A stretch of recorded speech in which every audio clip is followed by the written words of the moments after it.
Hello friends, welcome to my channel.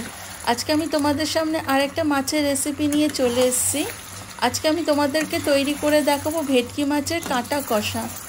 এইভাবে ভেটকি মাছের কাঁটা কষা রান্না করলে খেতে অসাধারণ হয়। গরম গরম ভাতের সাথে খেতে খুব ভালো লাগে, আর গরম গরম রুটির সাথেও খেতে ভালো লাগে।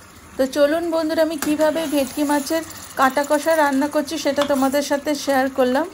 আর তার আগে যেসব নতুন বন্ধুরা আমার চ্যানেলটা এখনও সাবস্ক্রাইব করোনি, প্লিজ আমার চ্যানেলটা সাবস্ক্রাইব করে দিয়ে আমার পাশে থেকো। আর আমার রেসিপিটা তোমাদের যদি ভালো লাগে অবশ্যই একটা লাইক করে দিও। আর আমার এই ভিডিওটা প্রথম থেকে শেষ অবধি দেখার জন্য তোমাদের কাছে অনুরোধ রইল। তো বন্ধুরা, এখানে আমি ভেটকি মাছের কাঁটাগুলো নিয়ে নিয়েছি। মাথার নিচে যে কাঁটাগুলো থাকে সেই কাঁটাগুলো আমি এখানে নিয়ে ভালোভাবে পরিষ্কার করে ধুয়ে লবণ মাখিয়ে নিলাম। আর এখানে আমি পেঁয়াজ কুচো নিয়ে নিয়েছি, তিনটে টমেটো কুচো নিয়ে নিয়েছি, কিছুটা ধনেপাতা নিয়েছি, কিছুটা কাঁচা লঙ্কা নিয়েছি। এই রান্নাটার মধ্যে পেঁয়াজ আর টমেটোটা একটু বেশি লাগবে। এই রান্নাটা আমি সর্ষের তেলে করব। তো কড়াইতে আমি সর্ষের তেল দিয়ে গরম করে নিয়েছি। তারপরে ওর মধ্যে দুটো তেজপাতা দিয়ে দিলাম আর পেঁয়াজ কুচোটা দিয়ে দিলাম, দিয়ে ভাজা ভাজা করে নেব। আর এখানে আমি স্বাদ মতন লবণ দিয়ে দিলাম। লবণটা আন্দাজ মতন দিতে হবে, কারণ মাছের মধ্যেও লবণ মাখানো রয়েছে। আর পেঁয়াজের মধ্যে লবণটা দিলে তাড়াতাড়ি পেঁয়াজটা গলে যায়। তো এখানে আমার পেঁয়াজটা প্রায় ভাজা ভাজা হয়ে এসছে। এবার আমি টমেটো কুচোটা দিয়ে দিলাম। টমেটো কুচো দিয়ে আমি ভাজা ভাজা করে নেব। পেঁয়াজের সাথে আমি টমেটোটা ভাজা ভাজা করে নেব। তো বন্ধুরা, আমরা ভেটকি মাছের অনেক কিছুই অনেক রকমভাবে রান্না করে খেয়েছি, কিন্তু একবার এইভাবে ভেটকি মাছের কাঁটা কষা রান্না করে খেয়ে দেখবে, তোমাদের খুব ভালো লাগবে। তো বন্ধুরা, এখানে পেঁয়াজের সাথে টমেটোটা ভাজা ভাজা হয়ে গেছে। এবার এর মধ্যে আমি আদা রসুন বাটা দিয়ে দিলাম 1 চামচ।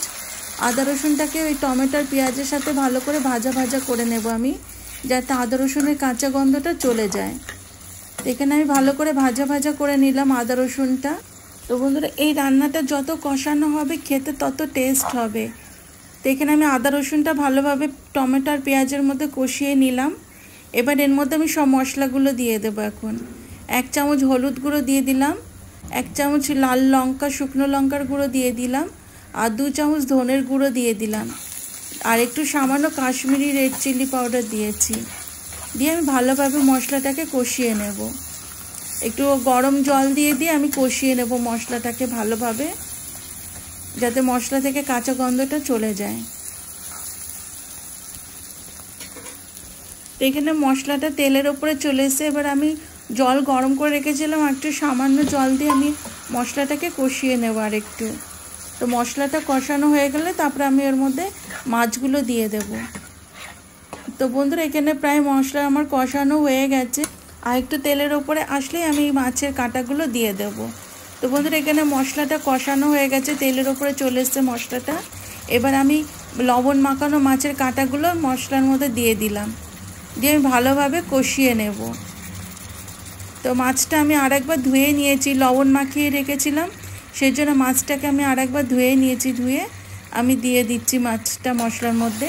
আর এই মাছ থেকে সামান্য একটু ডিম বেরিয়েছিল, ডিমটাও আমি মাছের সাথে দিয়ে দিলাম মশলার মধ্যে, দিয়ে ভালোভাবে আমি কষিয়ে নেব।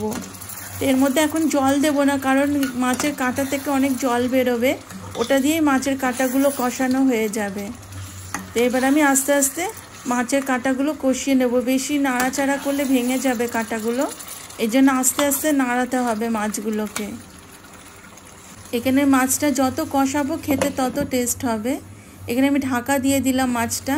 তো দেখুন বন্ধুরা, মাছটা কষানো অনেকটা প্রায় হয়ে এসছে, তেলের উপরে চলে এসছে। এবার আমি সামান্য গরম জল দিয়ে দেবো, দিয়ে আমি ভালোভাবে আরেকটু মাছটাকে ফুটিয়ে নেব। ভেটকি মাছ অনেক নরম হয়, সেই জন্য মাছের কাঁটাগুলো আস্তে আস্তে নাড়তে হবে, যাতে একদম ভেঙে না যায়, একটু যাতে গোটা গোটা থাকে কাঁটাগুলো। তো এখানে তেলের ওপরে চলে এসছে। এবার আমি আন্দাজ মতন গরম জল দিয়ে দিলাম। এটা সামান্য গরম জল দিতে হবে, কারণ এটা তেলের ওপরে শুকনো শুকনো হবে, বেশি ঝোল দিলে হবে না। একটু সামান্য, যাতে মাছটা ভালোভাবে ভেতরে, মাছের ভেতরে তেল মশলাটা যায়, সেই জন্য অল্প জল দিয়ে দিলাম আমি। আর ওপর থেকে আমি কিছুটা কাঁচা লঙ্কা দিয়ে দিলাম, যে যেমনি ঝাল খাবে সেই হিসাবে লঙ্কাটা দেবে। আর কাঁটা কষার মধ্যে একটু ঝাল ঝাল হলে খেতে ভালো লাগে। আর কয়েকটা কাঁচা লঙ্কা এই মাঝখান থেকে চিরে ধনেপাতার সাথে রেখে দিয়েছি, ওটা নামাবার আগে দিয়ে দেব।